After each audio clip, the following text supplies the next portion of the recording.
Halo Sobat Mania, kembali lagi di BRC Official. Ada kabar menarik nih mengenai PSM Makassar, masih sulit tampil konsisten, hingga pekan ke-9 Liga 1 2024/2025. Salah satu faktor penyebabnya adalah kedalaman skuad yang tak merata, kualitas pemain inti, dan cadangan berbeda. Di musim ini, PSM Makassar tetap mengandalkan banyak pemain muda.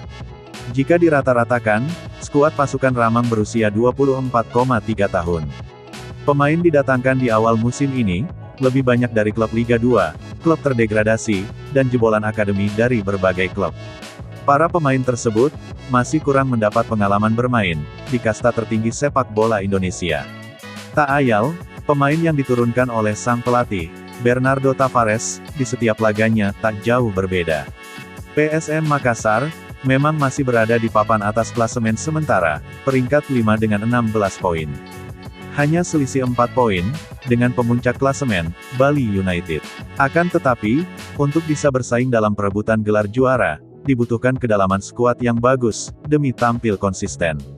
Olehnya itu, tim berjuluk Julu Eja itu, diminta menambah kekuatannya, di jendela transfer periode kedua, yang akan dibuka pada tanggal 19 Desember tahun 2024 sampai tanggal 15 Januari tahun 2025. Kalau saya rasa, di putaran kedua harus persiapkan tim dengan baik.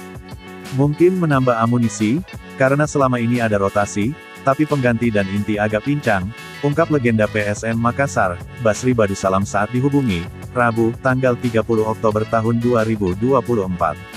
Basri Badusalam menyebut, mengandalkan pemain muda, tak menjadi persoalan. Cuma perlu diingat, kompetisi ini masih panjang. Para pesaing PSM Makassar, pasti persiapkan tim. Mereka juga akan mempelajari kekuatan, dan kelemahan tim, termasuk pemain kunci dimiliki. Disampaikan, ex-asisten pelatih Borneo ini, hampir semua lini butuh pelapis sepadan. Di posisi stopper, PSM Makassar tak bisa bergantung terus kepada Yuran Fernandes. Posisi gelandang, winger dan striker juga butuh tambahan kekuatan. Sedangkan di posisi kiper, diharap persaingan kian sengit, seiring pulihnya Reza Arya Pratama dari cedera. Kita berharap, kedalaman skuad ini benar-benar merata, demi tampil kompetitif untuk bersaing perebutan gelar juara, ucap Basri Badusalam.